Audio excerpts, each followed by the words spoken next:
Salut tout le monde, bienvenue à l'envers des choses.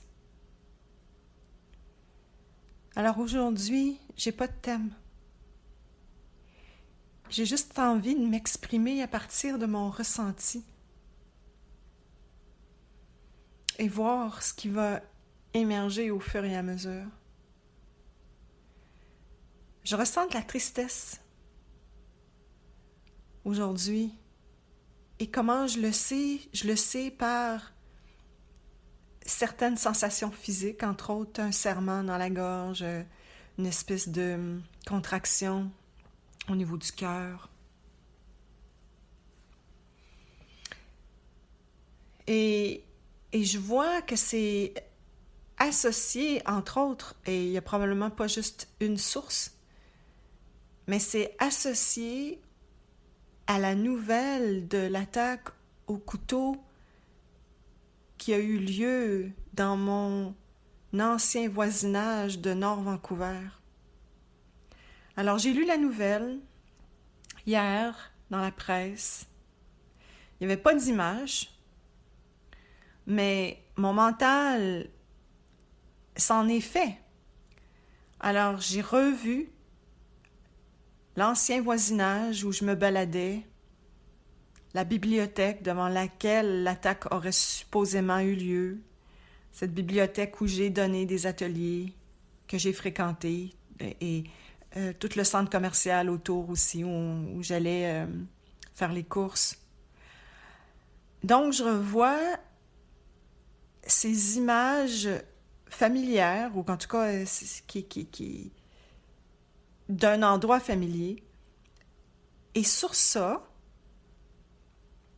sont superposées les images que je me fais de l'attaque. Et ces images-là, en fait, c'est un peu comme un film.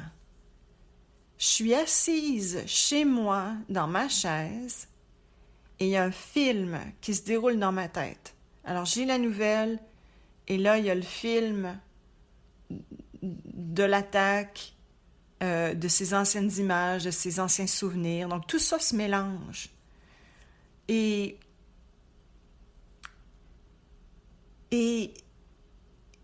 donc, je suis témoin de ces images-là dans ma tête. Donc, c'est comme si mon mental s'est créé son propre film et j'en suis témoin. Je suis spectatrice de mon propre film. Et comme au cinéma, j'observe le film et je vis avec les émotions que ça me procure. Mais tout le long, je suis, comme le spectateur au cinéma, assis dans la salle. Je ne suis pas dans le film. Et j'oublie. J'oublie que je ne suis pas dans le film. Donc, à quelque part, mon être est dans une exploration. Je suis en train d'explorer des images avec qui provoquent certaines émotions, donc dans ce cas-ci de la tristesse. Et il y a différentes interprétations qui sont données à ces images et à ces émotions-là, et ça se nourrit. Le film se nourrit de lui-même. Le film se perpétue. Les images créent d'autres images. Les émotions créent des images qui créent d'autres émotions. Et ça devient un fil ininterrompu d'images, de souvenirs, de perceptions, de sensations. Et tout le long, je suis assise chez moi. C'est fou! Je réalise que je vis dans un monde parallèle la plupart du temps. Puis on a l'impression que c'est quasiment cliché, l'idée de l'ici et maintenant. Mais pourtant, est-ce qu'on n'a jamais été ailleurs qu'ici? Et que maintenant? Mais c'est fou parce qu'il y a un paradoxe, et vous l'avez observé aussi. On sait tous qu'il n'y a que maintenant et qu'on a toujours été que maintenant. On sait tous ça. Mais on est convaincu que le temps existe pourtant. On est convaincu que l'espace existe. Alors que, même pour l'espace, et c'est encore plus difficile à concevoir pour le mental, C'est pas possible pour le mental de le concevoir, en fait, parce que on est toujours ici, peu importe où on se trouve entre le point A et le point B, à chaque moment, je suis toujours ici. Donc, il n'y a pas d'espace-temps. C'est une fiction de l'esprit à cause de la façon dont notre mind fonctionne.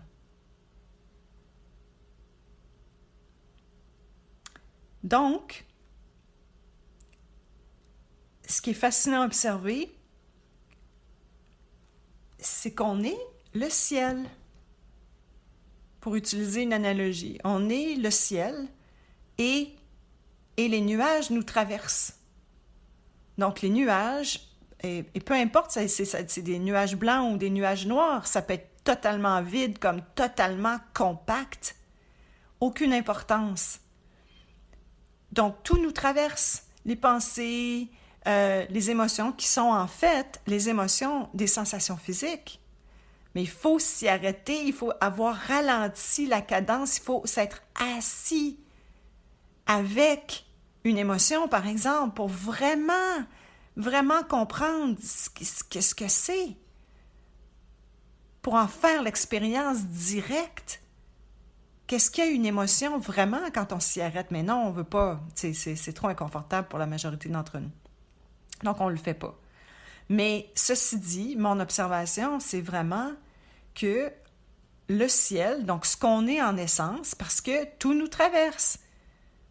On est toujours là entre deux pensées, entre deux émotions. On n'a pas cessé d'exister entre les deux, là. Alors, la pensée passe, je suis encore là. Ah, il y a une émotion, il y a une sensation physique, une perception. Puis ça se succède et c'est en continu. Mais moi, je suis toujours là. Donc, c'est juste que notre attention est portée, c'est un peu comme si l'attention du ciel était portée sur les nuages et que le ciel oubliait, en fait, qu'il était le ciel. Donc, il se porte sur les nuages, puis là, il fait toutes sortes d'interprétations sur lui-même, sur les nuages, sur ce que ça veut dire. Mais il oublie que, en tant que ciel, il n'y a jamais de problème. Il n'y en a pas. Il n'y a pas de problème. Puis le ciel est totalement OK avec n'importe quel nuage. N'importe lequel. Le ciel ne dit pas « Ah non, je veux ce nuage-là, je ne veux pas celui-là. » Il y a juste le droit au nuage blanc ici, pas de nuage noir. Il n'y a pas de pluie, il n'y a pas d'orage, on n'aime pas ça. Ou au contraire, non, on veut des orages. Non, c'est bon, des orages. Non. Le ciel est totalement neutre et objectif. C'est ça qu'on est. C'est ça notre essence. Mais c'est voilé. C'est voilé parce qu'on rentre dans l'histoire des objets qui nous traversent. Et quand je parle d'objets, je parle de pensées, souvenirs, émotions. En fait, émotions, on parle de sensations physiques, de perception. Donc, tout ça nous traverse. Et notre attention est totalement portée là-dessus. C'est tout. Mais entre-temps, ce qu'on est en essence, ça n'a jamais bougé, ça n'a jamais été en danger, jamais. C'est jamais en danger. Donc, on peut vivre de l'insécurité, une espèce d'impression de perte de pouvoir, mais c'est qu'une impression. C'est pas réel. C'est tout. Alors voilà. Voilà où mon ressenti de ce matin m'a amené à vous partager. Alors voilà, je vous embrasse et je vous souhaite un beau... Mais en fait, peu importe ce qui est là. Peu importe ce qui est là. Je vous embrasse tout le monde. Ciao.